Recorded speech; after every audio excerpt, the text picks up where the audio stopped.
On today's episode of Industry Elites, Vicki and I are going to be talking about social media and its impacts on the world today. Social media has come a long way from the days of sharing your favorite song on MySpace, reposting those lovely cat photos on Tumblr, and keeping in touch with family and friends on Facebook.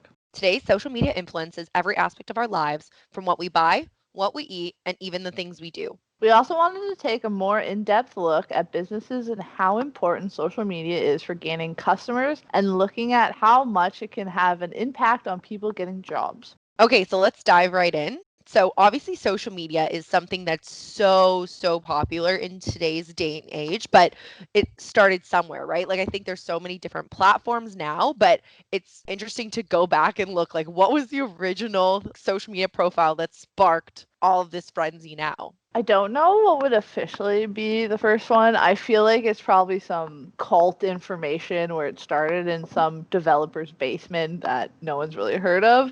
But for me, I'd say the first one was MySpace. For those who don't know what MySpace is, it started off as a music platform. Think Facebook meets music. So Okay. bands could go on, they would have their profiles, they would post all their music, you could listen to it. This is back in LimeWire times, so Oh, we yes, had remember those. no streaming services. You kind of had to go on a hunt for your music, but MySpace had it all. And most of these were more so indie bands, kind of local bands. It wasn't a lot. Like you wouldn't find Britney Spears on it at the time. So how it kind of evolved, I don't even know how it evolved from getting the personal profiles, but then people started to make their own. And there is a huge kind of subculture now with MySpace. Like if you go on Spotify, you can find like old MySpace playlists. It was a huge thing. It was like music, it was fashion, it was a little bit of web design. You could build your own profile template. They called them skins at the time. And what you could do was you could basically, with like basic HTML, recode your own profile. Oh. It was really cool. I know it's like probably not cool right now, but you could get graphics raining down.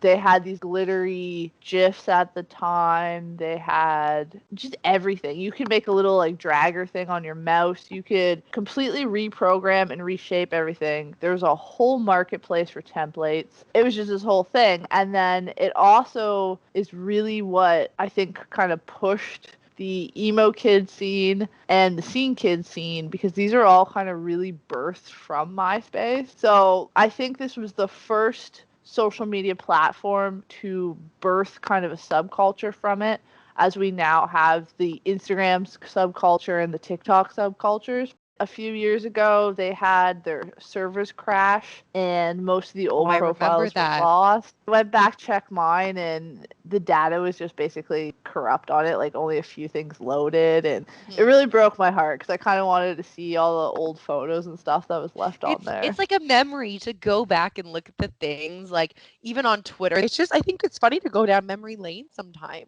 Yeah, it's fun too because when I did go looking for mine, I stumbled across a few of my friends' profiles, and it's like a time capsule of to when we were like 16, 17. And it's fun because it was just kind of like left. It's like this digital Aztecian city. It's just abandoned in the middle of the night. See, like, what that is, I feel like MySpace, looking back when you're like, "Hey, that was, like, the 16, 17 ages." For me, I feel like that was Facebook, and obviously, Facebook was, I think, the next step from MySpace where people kinda transferred over and really just utilized to connect with individuals. Obviously, I think majority of the population has a Facebook profile, and it's one of the first platforms that maybe really took off that's still currently being used and used amongst like so many different age demographics. You have those kids that are still in elementary school that are getting their first Facebook profile, but then you have our grandparents who are on Facebook because they want to connect with someone in like a different country type thing. So it's interesting, and obviously we all know like Facebook got its own movie just talking about how it all came together. So the fact that it's still sticking shows that I guess they're doing something right. Yeah, that's true. I remember back in the MySpace days when Facebook came out, and I remember being super stubborn, like, I'm not getting a Facebook. Facebook's dumb, blah, blah, blah, blah. Facebook will never last. Why are we even doing this? Boy, was I wrong. And Yeah. I definitely, like everyone else, caved and got one. To be honest, I've kind of since abandoned it, but at least for me, I think it's morphed into more of a platform for exactly like you said, staying connected to kind of older family members or family members that are overseas, as well as I feel like a lot of businesses still use that. Oh, definitely, for sure. I think like Facebook's just also easy to navigate. Like that's another thing a lot of people were saying is that the usability is it's the profile I think that's easy to use. So I think that's what gears a lot of people to still continue to utilize it. And obviously with a lot of businesses being on it too, that makes looking for things very accessible and getting the information you want at one like easy click. Definitely. I do 110% agree with you with the usability of Facebook. However, have you seen the new update for the Are we talking platform? about the desktop update? Yeah, the desktop update. Yeah, it's a little confusing, not gonna lie. I think it's very busy in comparison to how the other one was. I'm a social media coordinator, so I use Facebook desktop all day, every day. I was curious. I got one of those pop-ups. It's like switch to the new Facebook. Through all the years I've gone through Facebook, I don't know what possessed me to click that because we all know it never works when you do that. I clicked it, and honestly, I could not navigate the page. I was so confused as to where I was. I couldn't find the settings. And then once I found one of the settings I was looking for, I kept getting this disclaimer saying that the option I was looking for is not readily available on the new platform yet. And I was like, That's so weird. why? Like, and then I kind of went into Reddit because good old Reddit tells you The answers for everything everything. pretty much. It's almost better than Wikipedia at this point. Honestly, do people still use Wikipedia? Like ever since university or college when they were saying like it's not a reliable source, I feel like I don't even bother reading it. I think the only time I use it is if you're in like a debate with one of your friends about when something happened and you're like, no, see, Wikipedia page, information. Other than that, I don't think I use it. Just to prove people wrong, that's really about Yeah, it. there you go. I went on Reddit there looking for answers, and then I found out that, yeah, this is a thing. This is not kind of an isolated incident with my Okay. computer not working or it's missing some Chrome extension or I need to update my Flash. Yeah. This is just a thing. They haven't totally rolled out, I guess, the full beta test. I don't really know what they're doing because it's not announcing that it's a beta. So I don't really know. But I Oh. really hope they figure it out before they roll it out completely because that will be an absolute nightmare. Yeah, see, that's interesting because I think they're obviously trying to update and change as things go, and they're trying to be adaptable to continue to gain an audience. But I feel like kids that are younger also maybe they're not really caring for Facebook as much as maybe we did or we currently are. So I'm interested to see if it can continue to grow and will people actually continue to use it, or if it's slowly going to die off. Like, how long can it actually be with us for? Yeah, I agree. It's really bad because when I see these updates, I kind of roll my eyes at them like, okay, Facebook, stop trying to stay relevant. But I notice they keep adding features that other platforms kind of already have. So, for example, I saw a pop up the other day and it's now, I don't even know what it's called. It's like FaceTime for Facebook, but they have a meeting option now. So they're trying to be like Zoom. And granted, they do own Instagram, but Instagram got stories, then Facebook got stories. I feel like there's too much overlap now. It's almost kind of killing itself off that way. I feel like it's blending to other apps now, right? Like, you know what you're going to Twitter for, you know what you're going to Instagram for, you know what you're going to LinkedIn for. But Facebook essentially is the combination of all of those apps. So it's like Exactly. either I feel like you're using Facebook or you're using all of the other apps. So like, Hmm. what's the point then, right? Twitter's still utilized obviously by a lot of people, but I don't think it's if we're comparing it to Facebook, obviously I think Facebook holds the larger popularity, but at the same point, it's still running, just maybe not at the highest level. But you're going on there, you know where you're going. You're tweeting, you're getting updates, it's quick information, readily available. LinkedIn, very business oriented. It's, I think, a little bit more of established social media tool and getting you to link with businesses, getting you to help apply for different jobs. And then Instagram is more so of like that picture update. Let's track all of our lives through photos. I agree. I do think is dying. And like granted, I don't market to children, but when I run ads, the demographic's always older than the ad that I set it to. Oh, there you go. Twitter, for me personally, and I feel like kind of most people, Twitter's fast and easy information. You don't Mhm. have to look hard for it. Kind of everything that's trending in the world is on your screen right away, in 99% of the time, real time. Instagram is just easy, digestible kind of images to flick through. And then I find, at least for me, the content on Facebook isn't really appealing anymore. I No. find Facebook's just kind of overrun with, as I hate to say it, fake news, all these weird news articles that don't make Mhm. any logical sense. So I Or just ads that we've been let's say you ads. look on a website and then you're shopping for something and then like 2 seconds later, Facebook has all of those ads just surrounded on your whole profile page. It's true, and I always get the weirdest ads from Wish on Facebook. Of what?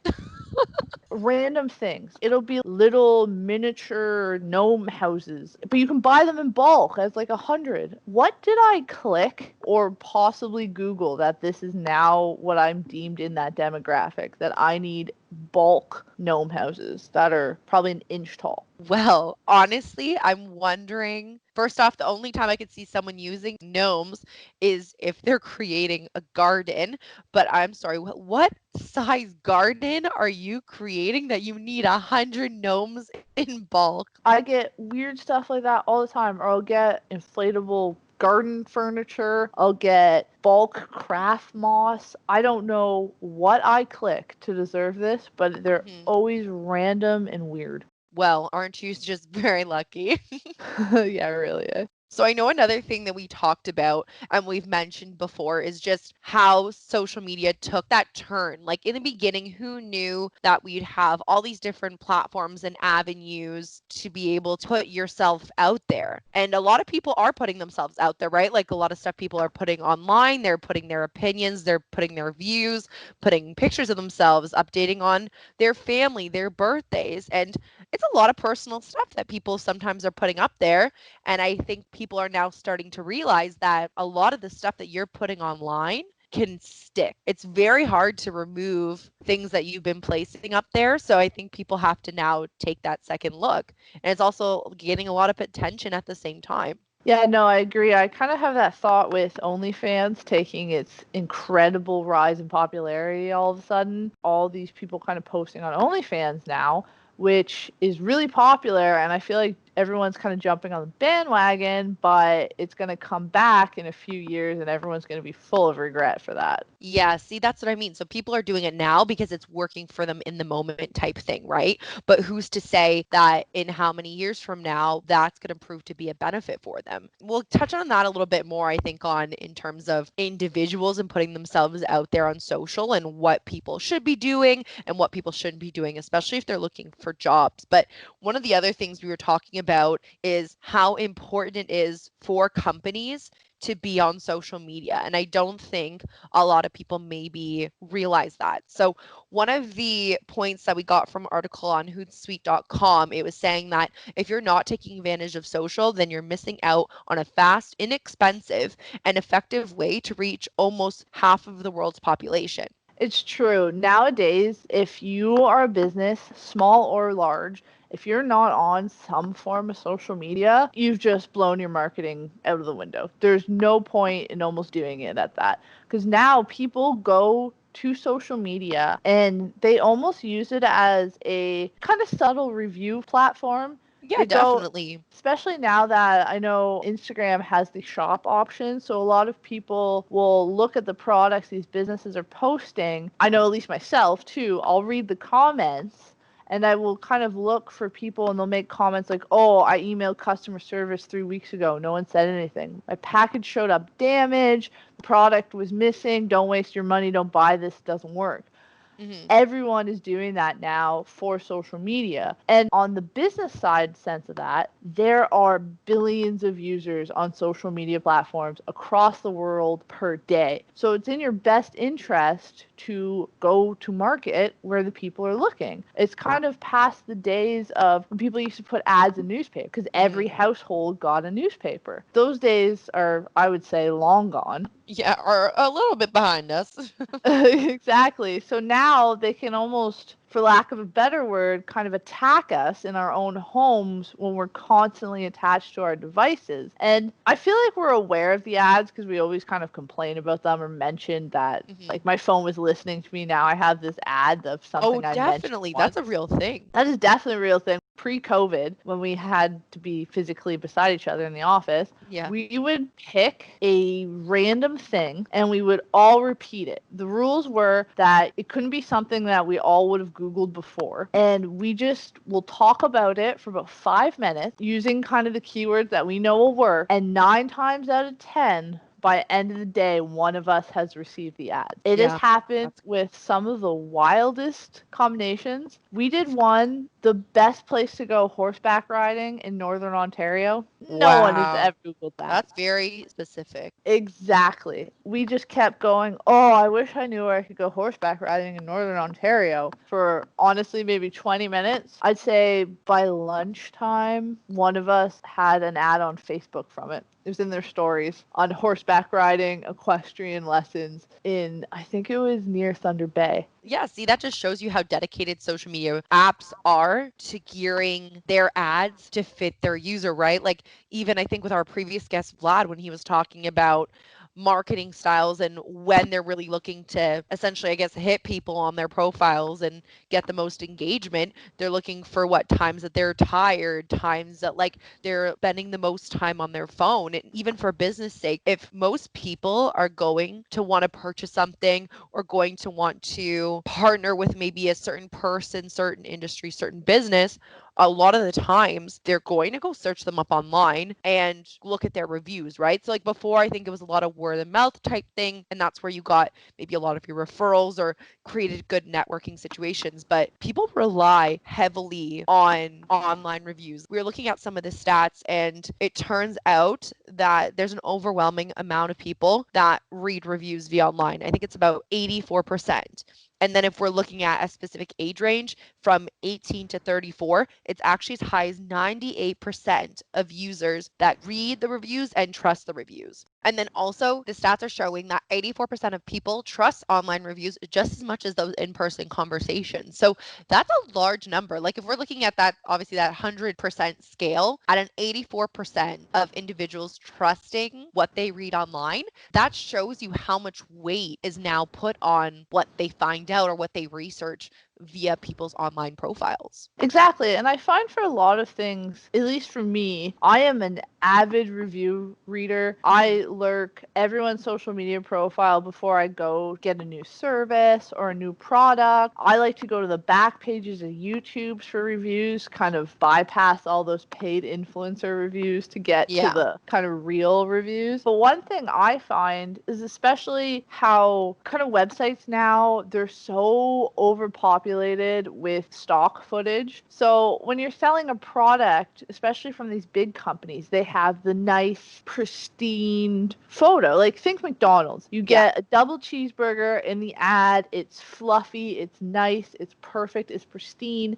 You get it in your bag, you unwrap it, and it's all mushed together, and it does look nothing like Nothing the like photo. that. So with that, I really like to use social media to kind of find those for products. Like, if you're trying to find, I find this works better with like kind of the beauty community, but if you're looking for a new hair salon, most hair salons, I would say, if not all, if not they should, Mhm. post their own photos of their work. It's basically a online digital portfolio. So then that way, as someone who wants to go potentially go to that salon, I can look at the work they've done and go, okay, perfect, this works. Remember, like back in the day, they would have those hairstyle books kind of on their front coffee table in the waiting Yeah. area, and they Mhm. all looked nice, but they were so stylized. There's no way you could recreate that the next day. But now it makes it all possible, and it kind of gives you that almost like home connection. That their actual representation of what they can provide in terms of their service, which is what makes us trust it that much more. Exactly. And then usually too, you have in that, if you post a picture of your client, most of the time the client will reply to the picture saying your service was amazing. Thank you so much. I had a great time. And then that in itself helps other potential customers want to come to your business because they see that this person had a great outcome and then they commented on it saying they had a great experience. So now it kind of sets the ground for you to basically want and to gain that experience.